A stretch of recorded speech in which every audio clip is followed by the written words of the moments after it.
Hello everyone, I hope you all are very fine and आपकी Sunday जो है बहुत अच्छा बीत रहा होगा। तो ये फर्स्ट वीडियो है हमारा स्ट्रक्चरल ऑर्गेनाइजेशन इन एनिमल्स का 11th क्लास का एक टॉपिक है जिसको भी हम अगेन एनसीईआरटी के अकॉर्डिंग कंप्लीट करने वाले हैं। एक मैंने वीडियो डाला था, वो उतना कंप्लीट नहीं लगा, तो मैंने एक नेक्स्ट वीडियो प्रिपेयर कर रही हूँ इसके लिए। तो आप लोगों ने ये तो पता होगा कि टिश्यू एक्चुअल में क्या होता है, ये तो आपने जूनियर क्लासेस में भी देख रखा होगा। Tissue is a group of similar cells having a specific function and or reasons is called tissues। तो सिमिलरली एनिमल टिश्यूज़ में हमें यही होता है कि वो ग्रुप ऑफ सेल्स जिनका सिमिलर फंक्शन हो और सिमिलर ओरिजन हो, तो वो क्या होते हैं टिश्यू। ओनली सिर्फ फंक्शन नहीं, उनका ओरिजन भी सेम होने चाहिए। ठीक है, एनिमल टिश्यूज़ को 4 टाइप में डिवाइड किया गया है: epithelial tissue, connective tissue, muscular tissue and neural tissue. Okay, then अपन एपिथेलियल टिश्यूज़ को देखेंगे। एपिथेलियल टिश्यूज़ कहाँ होता है? जो हमारी बॉडी की सरफेसेस होती हैं, मेनली फ्री सरफेस होती हैं, वहाँ पे ये पाया जाता है। और आउटसाइड एनवायरनमेंट की साइड जो भी हमारा सरफेस होता है वहाँ पे हमें ये मिलता है। ओके, देन अब देखेंगे कि ये कहाँ कहाँ होता है। जो भी बॉडी पार्ट्स की लाइनिंग होती है उनको कवर करके रखता है। इंटरसेलुलर मैट्रिक्स इनमें बहुत कम होता है, इनमें जो इंटरसेलुलर स्पेसेस होती है वो बहुत लेस होती है। जैसे कि आपको यहाँ पे दिख रहे होंगे कुछ सेल्स, और यहाँ पे इंटरसेलुलर स्पेसेस बिल्कुल ना के बराबर दिख रहे होंगे बीच में। ओके, नेक्स्ट हम देख रहे हैं एपिथेलियल टिश्यूज़ को दो में डिवाइड किया गया है: सिंपल एपिथेलियल जो सिंगल लेयर्ड होता है, और कंपाउंड एपिथेलियल जहाँ मल्टी लेयर्ड होता है। जब सिंगल लेयर्ड एपिथेलियम की बात की जाए तो वो होता है सिंपल एपिथेलियल, और जब मल्टी लेयर्ड एपिथेलियम की बात की जाए तो उसको बोलते हैं कंपाउंड एपिथेलियल टिश्यू। अब सिंपल एपिथेलियम का कुछ फीचर्स हैं, उनको देखते हैं। सिंपल एपिथेलियम जो होता है वो सिंगल लेयर सेल्स होते हैं। जो होता है बॉडी लाइन, जो कैविटी, डक्ट्स एंड ट्यूब्स में बाउंडेड होता है। जो स्ट्रक्चरल और मॉडिफिकेशन के बेसिस पे जो टिश्यू है सिंपल एपिथेलियम, उसको 3 टाइप में डिवाइड किया गया है। अलग अलग जगह पे अलग अलग बेसिस पे उसको डिवाइड किया जाता है, जैसे squamous epithelium, cuboidal epithelium and columnar epithelium. तो सिंपल एपिथेलियम जो स्क्वेमस एपिथेलियम होता है मेनली एब्जॉर्प्शन सरफेसेस पे पाया जाता है, जहाँ पे एक्सचेंजेस हो रहे रहते हैं। और ये कैसा होता है? Flattened cells with regular boundaries. It is a flattened cell with regular boundaries. Okay, and also present in the lungs of alveoli. Alveoli में पाया जाता है। और क्या इसका फंक्शन क्या होता है? डिफ्यूज़न थ्रू द बाउंड्रीज का फंक्शन होता है। इसको थोड़ा और क्लोज व्यू लेके देख सकते हैं कि ये एक एल्वियोलाई दे रखी है यहाँ पे। एल्वियोलाई में क्या हो रहा है? जो एक्सचेंजेस चल रहे हैं तो वो किसके थ्रू चल रहे हैं? आपका एपिथेलियल टिश्यूज़ के थ्रू। ये देखो यहाँ पे सिंपल स्क्वेमस एपिथेलियम लगा हुआ है जिसके थ्रू ब्लड एक्सचेंज हो रहा है कैपिलरीज में, और यहाँ पे स्क्वेमस एपिथेलियम दोनों कैपिलरीज की बॉल्स पे लगा हुआ है। ओके, नेक्स्ट हम देख रहे हैं सिंपल एपिथेलियम के बारे में और कुछ टाइप्स की, और ये कहाँ कहाँ पाया जाता है। तो ये हमने ये इतना तो देख चुका है कि कैविटीज़, डक्ट एंड ट्यूब में ये पाया जाता है। सिंगल लेयर स्ट्रक्चर होता है। और बाकी फंक्शंस और देखते हैं, जैसे कि आया क्यूबॉइडल एपिथेलियम। तो स्क्वेमस एपिथेलियम के फंक्शंस हम देख चुके हैं। अब स्क्वेमस एपिथेलियम के बाद आया नेक्स्ट क्यूबॉइडल एपिथेलियम। इसको क्यूबॉइडल क्यों बोला होगा? ऑब्वियसली ये क्यूबिकल शेप का है। ये जो क्यूब लाइक स्ट्रक्चर होते हैं इसके सेल्स के, और composed of cube like cells. और कहाँ पाया जाता है? तो found in the ducts of glands and tubular parts of the nephrons. जो क्यूबॉइडल एपिथेलियम है वो कहाँ पाया जाता है? Ducts of the glands and tubular parts of the nephrons. Nephrons जो होते हैं, अब आगे चल के ह्यूमन फिजियोलॉजी में देखेंगे क्या कि जो नेफ्रॉन होती है स्ट्रक्चरल यूनिट होती है किडनी की। तो वहाँ पे कौन सा टिश्यू पाया जाता है? Simple epithelium. Which one? Cuboidal epithelium. इसका फंक्शन किस में होता है? सिक्रीशन में इसका फंक्शन होता है। मेनली फंक्शन इसमें सिक्रीशन के लिए होता है एंड एब्जॉर्प्शंस के लिए होता है। और ये कहाँ पाया जाता है? प्रॉक्सिमल कॉन्वोल्यूटेड ट्यूब्यूल, जिसका पीसीटी ऑफ नेफ्रॉन, जिसमें माइक्रोविलाई के फॉर्म में क्यूबॉइडल एपिथेलियम जो है लेयर पाई जाती है। क्यूबॉइडल एपिथेलियम की लेयर जो है पाई जाती है। सपोज ये जो है हमारा नेफ्रॉन है, ये इसका पीसीटी का पार्ट है। तो पीसीटी में जो अपना माइक्रोविला है उसमें कौन सा टिश्यू पाया जा रहा है? क्यूबॉइडल एपिथेलियम पाया जा रहा है। नेक्स्ट हम देखते हैं कॉलम्नर एपिथेलियम। जो कॉलम्स, ऑब्वियसली कॉलम्नर एपिथेलियम है तो वो कॉलम शेप का होगा। कॉलम शेप्स का शेल होते हैं, इसमें टॉल होते हैं, सिलेंडर सेल्स होते हैं। इनमें जो इनकी न्यूक्लियस होता है वो लोकेटेड रहता है, एक एक जगह पे न्यूक्लियस जो है लोकेटेड रहता है। और ये कहाँ पाए जाते हैं? तो फ्री सरफेस मे हैव माइक्रोविला। माइक्रोविला में भी ये सेल्स हो सकते हैं, और लाइनिंग ऑफ द स्टोमक और इंटेस्टाइन में भी ये सेल्स पाए जाते हैं। और इनका फंक्शंस भी सिक्रीशन एंड एब्जॉर्प्शंस में होता है। जैसे कि ये आपको दिख रहा है, एक माइक्रोविला का स्ट्रक्चर दिखाया है, और ये हर एक जो माइक्रोविला है पूरा का पूरा जो लेयर है इसकी आउटर लेयर किससे कवर्ड अप है? क्यूबॉइडल एपिथेलियम से कवर अप है ना। नेक्स्ट देखते हैं हम एपिथेलियल टिश्यूज़ में ही नेक्स्ट जो मॉडिफिकेशन है कॉलमनर और क्यूबॉइडल सेल्स का, दो टाइप के मॉडिफिकेशन देखते हैं। तो पहला क्या है, सीलिएटेड। जब क्यूबॉइडल सेल्स या कॉलमनर सेल्स में इस टाइप के सील या बाल जैसे स्ट्रक्चर दिखने लगते हैं तो उसको बोलते हैं अपन सीलिएटेड कॉलमनर एपिथेलियम या फिर सीलिएटेड क्यूबॉइडल एपिथेलियम। तो उनकी सरफेस पे क्या होंगे, सीलिया प्रेजेंट होंगे। और ऐसे टिश्यूज़ जिनमें सीलिया पाया जाए वो कहाँ मिलेंगे हमें, organs like bronchioles and fallopian tubes में हमें वो ऑर्गन्स मिलेंगे। और इनका फंक्शन क्या है, टू मूव पार्टिकल्स और म्यूकस, जो भी पार्टिकल्स हैं उनको मूव करने, उनको डायरेक्शन प्रोवाइड करने में इनका रोल अप होता है। ठीक है, इनका स्पेसिफिक डायरेक्शन जो है एपिथेलियम का फिक्स होता है। तो ये कहाँ कहाँ पाए जाते हैं ये आपको याद रखना है, कहाँ कहाँ, ब्रोंक्यूल्स में, और ये फेलोपियन ट्यूब में पाया जाता है। ओके, ये मेन एग्जाम्पल हैं जो एनसीईआरटी के प्योरली एनसीईआरटी में गिवन है और जो आपको बिल्कुल अच्छे से याद रखना है। एनसीईआरटी बेस्ड है पूरा और जो नीट के लिए भी काफ़ी इंपॉर्टेंस रखता है अपना। तो आप अब नेक्स्ट देख रहे हैं ग्लैंडुलर एपिथेलियम। ग्लैंडुलर एपिथेलियम जब कॉलमनर और क्यूबॉइडल सेल्स जो होते हैं वो ग्लैंड लाइक स्ट्रक्चर, मतलब कुछ ना कुछ केमिकल्स, कुछ ना कुछ अलग से हार्मोन्स वगैरह सीक्रेट करने लगते हैं, तो वो हो जाता है ग्लैंडुलर एपिथेलियम। क्योंकि ग्लैंड्स ही होते हैं जो कोई ना कोई हार्मोन्स का सीक्रेशन, केमिकल्स का सीक्रेशंस करते हैं।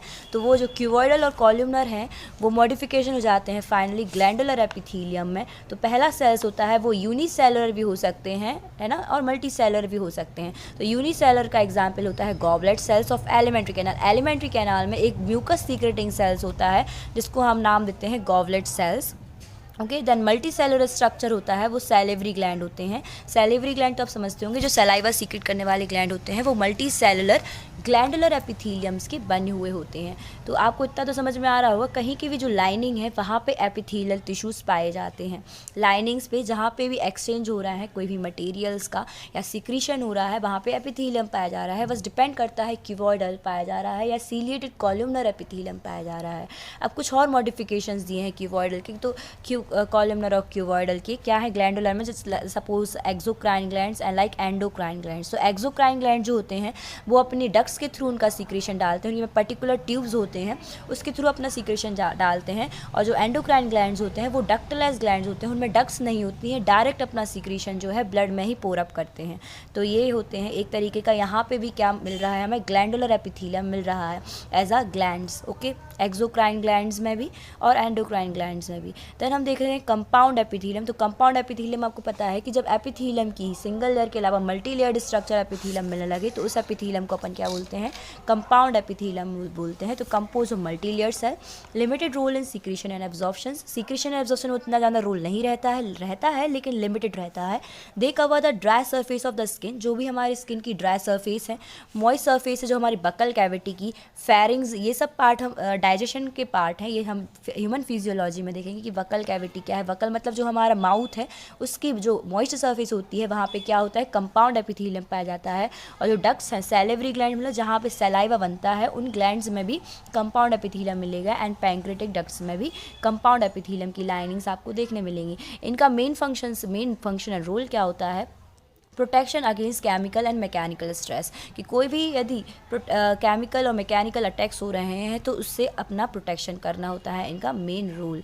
ओके, अब हम देख रहे हैं सेल जंक्शन। सेल जंक्शंस मतलब दो सेल्स के बीच में क्या क्या प्रेजेंट होता है। तो दो सेल्स के बीच में यदि इंटरकनेक्शन मिल रहा है तो उसको हम बोलते हैं सेल जंक्शन, जिससे क्या होता है वो स्ट्रक्चरल और फंक्शनल लिंक प्रोवाइड करते हैं एडजेसेंट सेल्स में, कि एक सेल से दूसरी सेल में यदि कोई मटेरियल ट्रांसफ़र करना है, कुछ भी सिग्नल्स भेजना है तो वो किसके थ्रू होता है, वो सब फंक्शनिंग होती है सेल जंक्शंस के थ्रू। तो यहाँ पे हमें एपिथेलियल टिश्यूज़ में तीन टाइप के जंक्शंस मिलते हैं। टाइट जंक्शन मिलता है, एडियरिंग जंक्शन मिलता है एंड गैप जंक्शन मिलता है। टाइट जंक्शन जो रहता है वो टाइटली कनेक्टेड करता है दो टिश्यूज़ को। एडियरिंग जंक्शन जो एक सेल को दूसरे सेल के बगल में पकड़ के रखता है। एंड गैप जंक्शन जो दो सेल्स के बीच में यदि गैप मिले तो उस जंक्शंस को हम बोलते हैं गैप जंक्शंस। तो यहाँ पे अलग अलग एक फंक्शंस देख लेते हैं। टाइट जंक्शन जो होता है वो सब्सटेंस को लीक करने से, एक सेल से दूसरे सेल में जब ट्रांसफ़र हो रहे रहते हैं सब्सटेंसेस तो वहाँ बीच में कोई लीकेज ना हो तो उसको हेल्प करता है टाइट जंक्शन। एडियरिंग जंक्शन होता है कोई भी सीमेंटिंग टाइप के वर्क करता है, performing cementing to keep the neighbouring cells together. दो सेल्स को एक साथ बनाए रखने में, चिपकाए रखने में एडियरिंग जंक्शन काम में आता है। और gap junction facilitated to communicate the cells with each other by connecting the cytoplasm. Gap junction जो ये जो दिख रहा है ये गैप जंक्शंस के थ्रू जो है एक सेल से दूसरे सेल्स का साइटोप्लाज्मा जो है वो मिक्सअप होता है और एक दूसरे का साइटोप्लाज्म, एक सेल से दूसरा सेल का साइटोप्लाज्म जो है इंटरलिंक्ड होता है और क्या होता है, कनेक्टेड। जो कम्युनिकेट करना है कोई मटेरियल यहाँ ट्रांसफ़र करना है, वहाँ ट्रांसफ़र करना है, तो डायरेक्ट साइटोप्लाज्मा के थ्रू वो कर सकता है। ठीक है, तो ये हमारे 3 टाइप के जंक्शंस हैं और ये specifically only and only epithelial cells में दिखते हैं। ऐसा नहीं है कि हर एक टाइप के सेल्स में दिखे, ये एपिथेलियल टिश्यूज़ का एक फीचर होता है।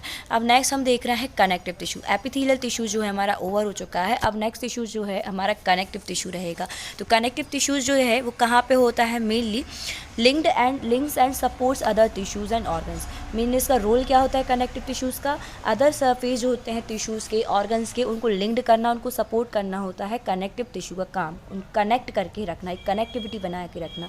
Most abundant in complex animals, जो एनिमल्स होते हैं सबसे ज़्यादा पाया जाने वाला टिश्यू जो होता है वो कनेक्टिव टिश्यू होता है, क्योंकि हर जगह सपोर्ट की ज़रूरत होती है, हर जगह लिंक्ड होने की ज़रूरत रहती है। एक ऑर्गन दूसरे ऑर्गन से लिंक्ड होता है तो वो कनेक्टिव टिश्यूज़ के थ्रू हो रहा होता है। तो इसलिए मैक्सिमम अमाउंट मोस्ट अबंडेंट जो टिश्यू होता है ह्यूमन बॉडी में वो कॉम्प्लेक्स सेल्स में क्या होता है, कनेक्टिव टिश्यू होता है। All connective tissue except blood have fibroblastic cell. जितने भी कनेक्टिव टिश्यूज़ होते हैं एक्सेप्ट ब्लड सेल्स के अलावा हर एक सेल्स में, हर एक टिश्यूज़ में फाइब्रोब्लास्टिक सेल्स मिलेंगे। हर एक टाइप के कनेक्टिव टिश्यूज़ में क्या मिलेंगे, फाइब्रोब्लास्टिक सेल्स। ब्लड भी एक तरीके का कनेक्टिव टिश्यू है, वो एक लेकिन liquid form of connective tissue है, उसमें अपन को फाइब्रोब्लास्टिक सेल्स नहीं मिलेंगे। Only and only other than blood cells, हर एक टिश्यूज़ जो रहेंगे कनेक्टिव टिश्यूज़ उसमें फाइब्रोब्लास्टिक सेल्स मिलेंगे। फाइब्रोब्लास्ट जो होते हैं फाइबर्स बनाने वाले सेल्स होते हैं, जो फाइबर्स बनाएंगे, ऐसे सेल्स को हम बोलते हैं फाइब्रोब्लास्ट सेल्स। दे सीक्रेट फाइबरस प्रोटीन, ऐसे प्रोटीन सीक्रेट करते हैं जो फाइबर्स बनाते हैं, लाइक कोलेजन एंड इलास्टिन, और they give strength and elasticity and flexibility to the tissue. और इन फाइबर्स के थ्रू क्या मिलता है टिश्यूज़ में, स्ट्रेंथ, एक तरीके की ताकत मिलती है उन टिश्यूज़ को वाइंड अप करने की, इलास्टिसिटी मिलती है, और फ्लेक्सिबल जो टिश्यूज़ हो रहे रहते हैं एक कैपेबिलिटी फ्लेक्सिबिलिटी की भी उनमें आती है। ये जो सेल्स होते हैं वो पॉलीसैकेराइड्स मैट्रिक्स भी वहाँ पे सीक्रेट करते हैं, जो कि सेल्स के बीच में एक्यूमुलेट हो जाता है और फाइबर्स को एकदम से पकड़ के रखता है। तो एक कनेक्टिव टिश्यूज़ का यहाँ पे डायग्राम दे रखा है। ये जो पर्पल सेल्स दिए हैं ये क्या है, फाइब्रोब्लास्ट सेल्स, जो फाइबर्स रिलीज़ करेंगे, लाइक इलास्टिन, कोलेजन फाइबर्स, है ना। और जो यहाँ पे इलास्टिन फाइबर्स आपको दिख रहा है, एक कोलेजन नेटवर्क दिख रहा है, और ये कंबाइंडली क्या बनाते हैं, कनेक्टिव टिश्यूज़ बनाते हैं। अब कनेक्टिव टिश्यूज़ के भी 3 पार्ट हैं। लूज कनेक्टिव टिश्यूज़, 3 टाइप के कनेक्टिव टिश्यूज़ मिलते हैं, एक तो loose connective tissue, dense connective tissues and specialised connective tissues. तो लूज कनेक्टिव टिश्यूज़ जो होते हैं उनके भी फर्दर 2 टाइप्स होते हैं, areolar connective tissues and adipose connective tissues. Dense connective tissues के भी 2 पार्ट होते हैं, डेंस रेगुलर और डेंस इरेगुलर। और स्पेशलाइज्ड कनेक्टिव टिश्यूज़ के 3 पार्ट होते हैं। स्पेशलाइज्ड कनेक्टिव टिश्यूज़ 3 पार्ट में डिवाइडेड होता है, एक तो कार्टिलेजिनियस टिश्यूज़, एक बोनी टिश्यूज़ एंड एक ब्लड टिश्यूज़। ब्लड में भी स्पेशलाइज्ड कनेक्टिव टिश्यूज़ पाया जाता है। ठीक है, एक एक टिश्यूज़ को अलग अलग तरीके से अलग अलग पढ़ेंगे। लूज कनेक्टिव टिश्यू जो पहला पार्ट था हमारे कनेक्टिव टिश्यूज़ का, ये लूज कनेक्टिव टिश्यू जो कि 2 पार्ट में डिवाइडेड है, एरियोलर एंड एडिपोज टिश्यूज़। तो लूज कनेक्टिव टिश्यूज़ की कैरेक्टरिस्टिक्स हम देखेंगे। लूज कनेक्टिव टिश्यूज़ के बेसिक फीचर्स में क्या है कि इनमें फाइब्रोब्लास्ट सेल्स होते हैं, मैक्रोफेजेस होते हैं एंड मास्ट सेल्स होते हैं लूज कनेक्टिव टिश्यूज़ में। और जो इनके फाइबर्स होते हैं ऑब्वियसली लूज हैं, तो लूजली इनके फाइबर्स जो हैं एक दूसरे से अरेंज्ड होंगे। और सेमी फ्लूइड मैट्रिक्स होता है, एकदम इनका जो मैट्रिक्स होता है वो सॉलिड नहीं होता है, सेमी फ्लूइड होता है, जिसमें मतलब थोड़ा सा उसमें इलास्टिसिटी टाइप की बनी रहे, लूज अरेंज रह सके। तो इसको 2 टाइप में डिवाइडेड किया गया है, areolar tissues and adipose tissues. ये आपको इस डायग्राम के थ्रू दिख रहा होगा, ये एरियोलर टिश्यूज़ है और ये एडिपोज टिश्यूज़ का डायग्राम दे रखा है। यहाँ पे अपन और अच्छे से देखते हैं कि लूज कनेक्टिव टिश्यूज़ में जो एडिपोज टिश्यूज़ है वो क्या होता है। तो एडिपोज टिश्यूज़ के मेन फीचर्स क्या हैं, बीनीथ स्किन, जो हमारी स्किन होती है उसमें पाए जाते हैं, उन जो स्टोर करते हैं फैट को एडिपोसाइट्स बोलते हैं। इनके जो सेल्स होते हैं जो फैट्स को स्टोर करते हैं उनको एडिपोसाइट्स बोलते हैं। और इनमें एक्सेस जो न्यूट्रिएंट रहता है वो फैट में कन्वर्ट करके ये अपने में स्टोर करके रहते हैं, जो हमारी बोलते हैं एक तरीके से चमड़ी बनाते हैं, स्किन बनाते हैं, स्किन में प्रोवाइडेड होते हैं कौन से tissues, adipose tissues. Next tissues हम देखने वाले हैं। और जो एरियोलर टिश्यूज़ जो होते हैं वो हमारी लूज स्किन, जो भी लूज पार्ट होते हैं एरियोलर कनेक्टिव टिश्यूज़ हमें वहाँ मिलते हैं। फिर आए डेंस कनेक्टिव टिश्यूज़। तो डेंस कनेक्टिव टिश्यूज़ जो होते हैं वो कॉम्पैक्टली पैक्ड होते हैं। तो कॉम्पैक्टली पैक्ड है इसलिए उनको डेंस बोला गया है, लेकिन उसमें भी 1-2 टाइप के होते हैं, dense regular and dense irregular. जब फाइबर्स जो है वो रेगुलर पैटर्न में अरेंज हो रहे हैं तो उनको डेंस रेगुलर कनेक्टिव टिश्यूज़, और जो अल्टरनेटिवली कहीं भी अरेंज हो रहे हैं तो डेंस इरेगुलर कनेक्टिव टिश्यूज़ उनको बोला गया है। फिर आया डेंस कनेक्टिव टिश्यूज़ में डेंसर इरेगुलर टिश्यूज़ क्या है? Irregular pattern fibroblast and fibres जब अरेंज होंगे इरेगुलर पैटर्न में, मैंने जैसे बताया था, इरेगुलर पैटर्न में यदि अरेंज होगी तो क्या बोलेंगे इनको? Denser irregular. और मेनली ये कहाँ प्रेजेंट होते हैं? स्किन में प्रेजेंट होते हैं। ओके, और जब रेगुलर पैटर्न में कवर होंगे तो उनको बोलेंगे डेंसर रेगुलर। ओके, अब आया स्पेशलाइज्ड कनेक्टिव टिश्यूज़। तो स्पेशलाइज्ड कनेक्टिव टिश्यूज़ क्या होता है? स्पेशलाइज्ड कनेक्टिव टिश्यूज़ का एक पार्ट है कार्टिलेज, फिर नेक्स्ट हमने देखा था बोन, एंड उसके बाद हमने देखा था ब्लड। तो एक एक को हम देखते हैं। तो पहला हम देख रहे हैं स्पेशलाइज्ड कनेक्टिव टिश्यूज़ का फर्स्ट पार्ट कार्टिलेज। तो कार्टिलेज जो होता है वो क्या होता है? इसमें क्या होता है? इंटरसेलुलर जो मैट्रिक्स होता है वो सॉलिड होता है, पिलाएबल होता है, एंड रेजिस्टेंस पावर होती है, रेजिस्ट कंप्रेशंस, कुछ भी कंप्रेशंस को रोकने की पावर होती है कार्टिलेज में। ओके, फिर कार्टिलेज जो सेल्स होते हैं, कार्टिलेजिनस सेल्स इसमें प्रेजेंट होते हैं, जिनका नाम है कॉन्ड्रोसाइट्स, और क्या करते हैं? स्मॉल कैविटीज़ में बंद होते हैं, और इनका मैट्रिक्स जो होता है उसमें ही सीक्रेट होता है। और most of the cartilages in the vertebrates embryos are replaced by the bones. जो एम्ब्रियो टाइम पे बहुत से कार्टिलेज होते हैं वो एडल्ट्स में क्या हो जाती हैं? वो बोन्स में कन्वर्ट हो जाते हैं।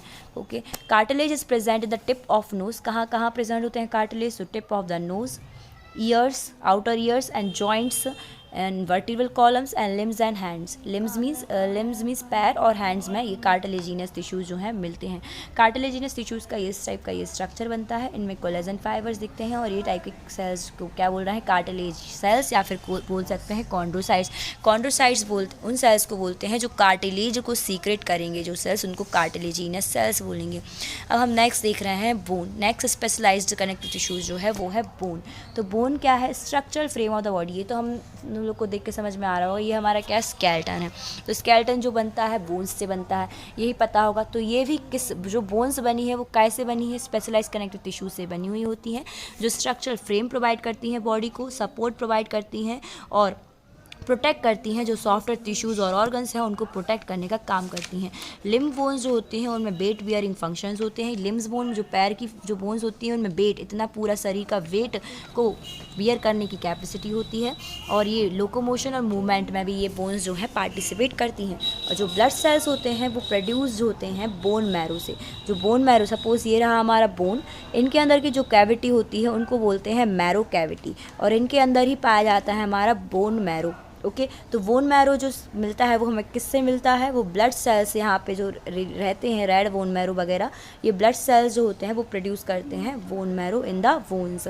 फिर आए स्पेशलाइज्ड कनेक्टिव टिश्यूज़ का नेक्स्ट पार्ट जो है वो है blood. Third part blood. Blood क्या है? फ्लूइड कनेक्टिव टिश्यू, एक तरीके का liquid form of connective tissues है। okay, containing plasma, red blood cells, white blood cells, WBCs and platelets help in circulation of various substance, other substance का जो है circulation करने में ये हेल्पफुल रहता है। ठीक है, तो ब्लड का कंपोनेंट्स तो आपको पता होंगे, ब्लड में क्या क्या होते हैं? RBCs होते हैं, प्लेटलेट्स होते हैं, WBCs होते हैं, और अदर कंपोनेंट्स यहाँ पे ब्लड्स में लाइक न्यूट्रोफिल्स, ये WBCs के ही अदर पार्ट्स हैं, न्यूट्रोफिल्स, लिम्फोसाइट। जब हम ब्लड पढ़ेंगे तब और अच्छे से इसको पढ़ेंगे अलग से सर्कुलेशन चैप्टर में। आया मसल्स टिश्यूज़। अब मसल्स में किस टाइप के टिश्यूज़ होते हैं? तो मसल्स टिश्यूज़ हम देखने वाले हैं। सपोज़ ये रहा मसल्स का एक फाइबर। मसल्स के फाइबर में जो टिश्यूज़ होता है उनको मसल्स फाइबर या मसल सेल्स बोलते हैं, और छोटे छोटे फाइन माइक्रोफिब्रिल्स से मिलके बनता है मसल। इस टाइप के छोटे छोटे बंडल्स जब मिक्सअप होंगे, जब मिक्स होंगे, ज्वाइंट होंगे, तब ये बनाएगा एक मसल फाइबर। ठीक है, मसल फाइबर्स जो होते हैं उनमें कॉन्ट्रैक्ट करने की कैपेसिटी होती है, रिलैक्स करने की कैपेसिटी होती है, इसलिए मसल्स में जो है कॉन्ट्रैक्शन एंड रिलैक्सेशन मिलता है। मसल्स जो होते हैं वो लोकोमोशंस और मूवमेंट्स में पार्टिसिपेट करते हैं, ये तो आपको पता है। फिर आया टाइप्स ऑफ मसल्स। तो मसल्स भी 3 टाइप के होते हैं: skeleton, striated, voluntary muscles, smooth non striated और विसरल मसल्स, और कार्डियक मसल्स। तो स्केलेटन मसल्स जो होते हैं मेनली जो बोन्स से कनेक्टेड जो मसल्स होते हैं उनको स्केलेटन मसल्स बोलते हैं। जो हमारे स्टोमक वगैरह से कनेक्टेड होते हैं वो स्मूथ मसल्स होते हैं, जिनके जो फंक्शंस करते हैं, जो हमारे बिना किसी सोचे हुए जो फंक्शनल टिश्यूज़ होते हैं, कि बिना हमारे सोचे हुए, बिना किसी वॉलेंट्री एक्शंस के रोल अप प्ले करते रहते हैं, वो होते हैं स्मूथ मसल्स में। और कार्डियक मसल्स होता है जो हमारा हार्ट में जो टिश्यूज़ होते हैं उनमें कार्डियक टिश्यूज़ पाया जाता है। तो एक एक को अलग से देखते हैं हम। स्केलेटन स्ट्रेटेड वॉलेंट्री मसल्स, इसको स्केलेटन का नाम दूसरा है स्ट्रेटेड मसल्स या फिर वॉलेंट्री मसल्स। तो ये कैसे होते हैं, बोन्स को अटैच करते हैं जिनसे बाइसेप्स बनते हैं, जो बाइसेप्स होता है। स्ट्रेशंस, इसमें छोटे छोटे इस टाइप के स्ट्रेशंस पाए जाते हैं, लाइन्स टाइप के स्ट्रक्चर मिलते हैं जिनको स्ट्रेशन बोला है। तो स्ट्रेशंस फाइंड होते हैं मसल फाइबर में। मसल फाइबर जो होते हैं वो पैरेलल फैशंस में अरेंज अप होते हैं और इनका जो sheath of tough connective tissues enclose several bundle of muscle fibres, बहुत सारे मसल्स फाइबर्स को कनेक्टेड करके रखता है। ठीक है, अब नेक्स्ट देखो कार्डियक मसल्स। कार्डियक मसल्स जो होता है वो इनवॉलेंट्री होता है। इनवॉलेंट्री मतलब हमारे बिना सोचे हुए ही, हमारे ब्रेन के बिना कंट्रोल, बिना सिग्नल दिए हुए ही वर्क करते हैं, उनको बोलते हैं इनवॉलेंट्री मसल्स। सो इनवॉलेंट्री मसल्स जो होते हैं वो कहाँ देखने को मिलते हैं, हमारे हार्ट में देखने मिलते हैं। हार्ट बिना हमारे सोचे समझे, बिना ब्रेन की एक्टिविटीज़ के ही, बिना किसी कंट्रोल के सिग्नल दिए बिना ही वो वर्क करता है, इसलिए उसको इनवॉलेंट्री मसल्स बोलते हैं। और ये सेल जंक्शंस, जिसमें क्या होता है, इसके जो सेल जंक्शंस होते हैं इस टाइप के देखने मिलता है, ये इनको बोलते हैं कार्डियक मसल्स। और कम्युनिकेशन जंक्शंस और इंटरकैलेटिक डिस्क्स इनमें पाई जाती है। ये जो कनेक्टेड दिख रहे हैं यहाँ पे, दो लिंक्ड दिख रही हैं, दो यहाँ से जॉइंट दिख रहे हैं, इनको बोलते हैं कम्युनिकेशन जंक्शंस, इसमें पाए जाते हैं, या फिर और इंटरकैलेटिक डिस्क भी बोल सकते हैं। ओके, अब नेक्स्ट हम देखने वाले हैं न्यूरल टिश्यूज़। तो न्यूरल टिश्यूज़ मतलब जो हमारे नर्व्स में प्रेजेंट है, न्यूरॉन्स में प्रेजेंट, न्यूरॉन्स को मिल के बनते हैं, तो उनको बोलते हैं न्यूरल टिश्यूज़। ठीक है, और ये रिस्पॉन्सिबल होते हैं control and coordination of our body. Neurons जो होते हैं एक्साइटेबल सेल्स होते हैं, इम्पल्स को कैरी करके रखते हैं और protected, neurons are protected and supported by the neuroglial cells. Neuroglial cells से प्रोटेक्टेड रहते हैं। न्यूरोग्लियल जो होते हैं वो हमारे न्यूरल टिश्यूज़ का 0.5% जो वॉल्यूम कवर करता है, वो न्यूरोग्लियल सेल्स जो होते हैं वो कवर करके रखते हैं। इतना आपको याद रखना है। अब आपको ये बेसिक्स चीज़ तो पता होगी कि सेल हैं, एक सेल है, जब सिमिलर टाइप ऑफ सेल्स बनी तो वो टिश्यू बनाया, जब सिमिलर टाइप ऑफ टिश्यूज़ बनी तो उससे ऑर्गन बना हमारा, और ऑर्गन को मिला के, डिफरेंट ऑर्गन्स को मिला के एक ऑर्गन सिस्टम बनता है, और डिफरेंट ऑर्गन सिस्टम्स को मिला के पूरा एक ऑर्गेनिजम्स रेडी होता है। वैसे ये प्लांट में चलता है कि प्लांट सेल्स रहे तो similar type of plant cells जो हैं टिश्यू बनाएंगे, टिश्यू से एक ऑर्गन बनेगा, ऑर्गन से organ system, and organ system से ऑर्गेनिजम्स रेडी होता है।